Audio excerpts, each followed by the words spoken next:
बिस्मिल्लाहिर्रहमानिर्रहीम। स्वीडन के अंदर जो हुकूमती सरपरस्ती के अंदर कुरान करीम की बेहुरमती की गई, इसकी वजह से पूरी उम्मत मुस्लिमा वो इंतहाई करब की हालत में है, गम व गुस्से की हालत में है और हर मुसलमान अपना एहतजाज रिकॉर्ड करा रहा है। अरबी का एक मुहावरा है, कहा जाता है इदा याइसल इंसानु ताला लिसानुहु। जब इंसान मायूस हो जाता है तो उस वक़्त उसकी ज़ुबान लंबी हो जाती है। जब कुरान पाक ने पहले दिन से ही ये चैलेंज दे दिया है कि तुम कुरान पाक की मिसल लेकर आओ, 15वें पारे के अंदर अल्लाह ताला ने इरशाद फरमाया कुल्ला इन इज्तमाअतिल इंसु वल जिन्नु अला अन यअतू बिमिस्लि हादल कुरान ला यअतून बिमिस्लिही वलौ कान बादुहुम लिबादिन ज़हीरा। ए प्यारे हबीब, फरमा दीजिए कि अगर तमाम जिन और इंसान मिलकर भी इस कुरान की मिसल लाना चाहें तो इस कुरान की मिसल नहीं ला सकते। वलौ कान बादुहुम लिबादिन ज़हीरा, अगरचे बाद के दोस्त ही बन जाए, मददगार बन जाए एक दूसरे के। दूसरी जगह पर अल्लाह तबारक व तआला ने इरशाद फरमाया वाइन कुंतुम फी रैबिम मिम्मा नज़्ज़लना अला अब्दीना, सूरह बकरा के अंदर, कि अगर तुम्हें शक है उस कुरान के अंदर जिसको हमने नाजिल किया है, फ़अतू बिसूरतिम मिन मिस्लिही, तो इस कुरान की एक सूरत की मिसल लेकर आ जाओ। वदउ शुहदाअकुम मिन दूनिल्लाह इन कुंतुम सादिकीन, और अल्लाह तबारक व तआला के अलावा जो भी तुम्हारे मददगार हैं उनको बुला लो अगर तुम सच्चे हो। सूरह बकरा के अंदर ये अल्लाह ताला ने चैलेंज किया कि एक सूरत की मिसल ले आओ। पहले था इस कुरान की मिसल ले आओ, दूसरी आयत मुबारक में एक सूरत की मिसल ले आओ, तीसरी आयत मुबारक सूरह हूद है, अल्लाह तबारक व तआला ने इरशाद फरमाया अम यकूलू नफ्तराम, क्या ये कहते हैं कि इस कुरान को आप सल्लल्लाहु अलैहि वसल्लम ने खुद गढ़ा है। कुल फ़अतू बिअश्रि सुवर मिस्लिही मुफ्तरयातिन, अगर ऐसे ही है जैसे तुम कहते हो तो फिर तुम कुरान पाक की 10 सूरतों की मिसल लेकर आ जाओ जो अपने पास से बनाई गई हो, गढ़ी गई हो।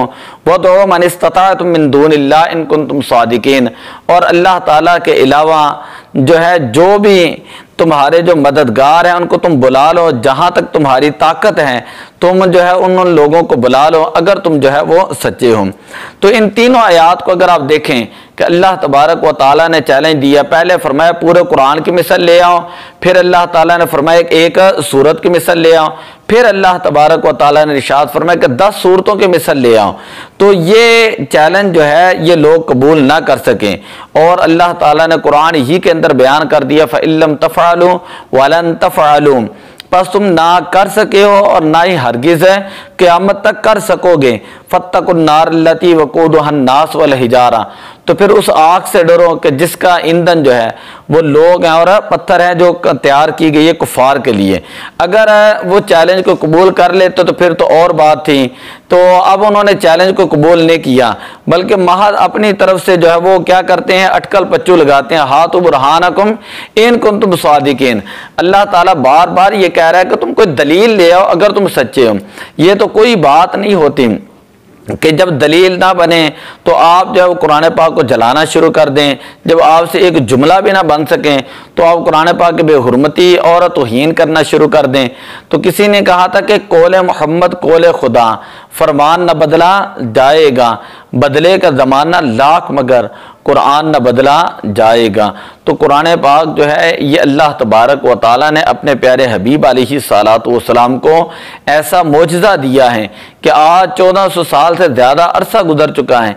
इसकी ज़बर ज़ेर पेश शद मद वक़फ़ वसल के अंदर भी कमी वाक़या नहीं हुई। लाखों करोड़ों मुसलमानों के सीनों के अंदर, बच्चों के सीनों के अंदर ये कुरान पाक का नूर जो है वो मौजूद है। बज़ाहिर तुम औराक तो जला लोगे लेकिन कुरान पाक जो सीनों के अंदर मौजूद है उसको तुम कैसे निकाल सकोगे।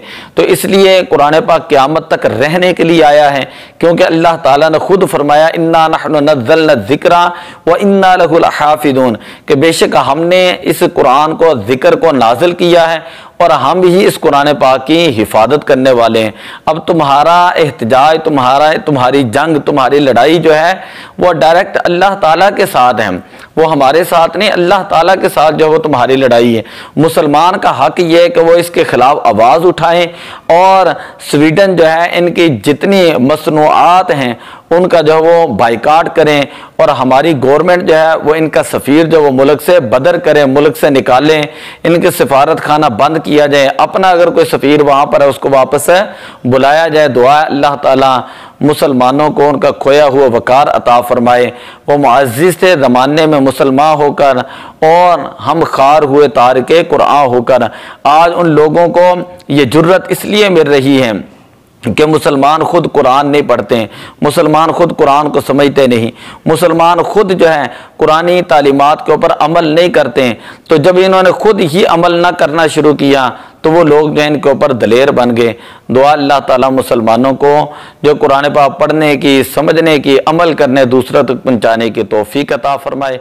अस्सलातु वस्सलामु अलैका या